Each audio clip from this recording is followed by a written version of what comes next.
बिस्मिल्लाहिर्रहमानिर्रहीम। अस्सलाम वालेकुम। कुकिंग विद मोहनी के साथ मैं हूँ मोहनी अरशद। अल्लाह ताला आप सबका हामी और नासिर हो। आज मैं आपके लिए बहुत ही मज़ेदार दाल रेसिपी लेकर आई हूँ कि जिसके खाने के बाद आप ढाबे, रेस्टोरेंट या होटल की दाल भूल जाएंगे इंशाल्लाह ताला। बहुत ही टेस्टी और मज़ेदार के उंगलियाँ चाटते रह जाएंगे। Perfect recipe. मैंने आधा किलो मैसूर की दाल और आधा किलो मूंग की दाल ली। उनको साफ कर लिया, चुन लिया और साफ पानी में 2 से 3 घंटे के लिए भिगो दिया।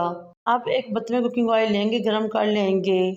फिर एक पोथी या 12 से 14 कलियां लहसुन की लेंगे, स्लाइस करेंगे और कुकिंग ऑयल में डालकर गोल्डन फ्राई कर लेंगे।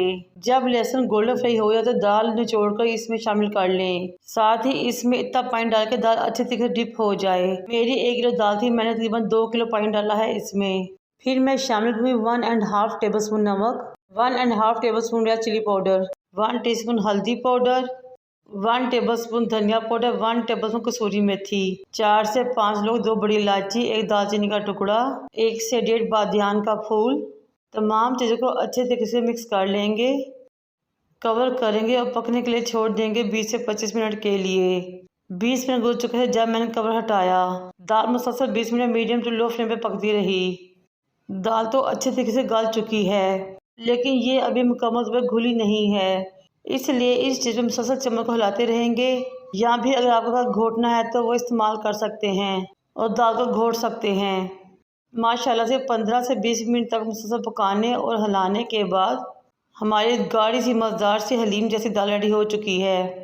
1 टीस्पून काली मिर्च पाउडर शामिल करेंगे, 6 अदद बारीक कटी हुई हरी मिर्च शामिल करेंगे और शामिल करेंगे ज़्यादा सारा हरा धनिया। फिर सबसे अहम टिप की बात, कोई भी दाल का या सब्ज़ी पकाएं, फाइन चॉप अदरक हमेशा लास्ट में डालें। इस टाइम पे अदरक शामिल करने से हमारे खाने को 4 चांद लग जाते हैं और इतनी मज़ेदार दाल बनती है कि आप ढाबे, रेस्टोरेंट या होटल की दाल भूल जाएंगे इंशाल्लाह ताला। दाल के नीचे फ्लेम को बिल्कुल दम वाली कर देते हैं। अब हम तैयार करेंगे मज़ेदार सा इसका तड़का। कुकिंग ऑयल गरम करें, 2 टीस्पून जीरा डालें, कड़कड़ा लें, 1 टीस्पून रेड चिली पाउडर डालें और अच्छे तरीके से मिक्स कर लें। अब इस तड़के को हमने दाल के ऊपर डाल देना है। फ्राइंग पैन में दाल डालनी है और अच्छे तरीके से हिलानी है और दोबारा दाल में मिक्स कर देना है ताकि दाल ज़ाया ना हो। हमारी बहुत मज़ेदार ढाबा स्टाइल तड़का दाल रेडी है।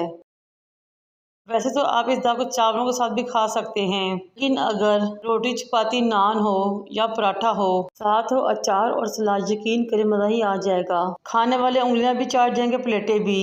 इस मज़ेदार से रेसिपी ट्राई कीजिए और मुझे अपने फीडबैक से आगाह कीजिए।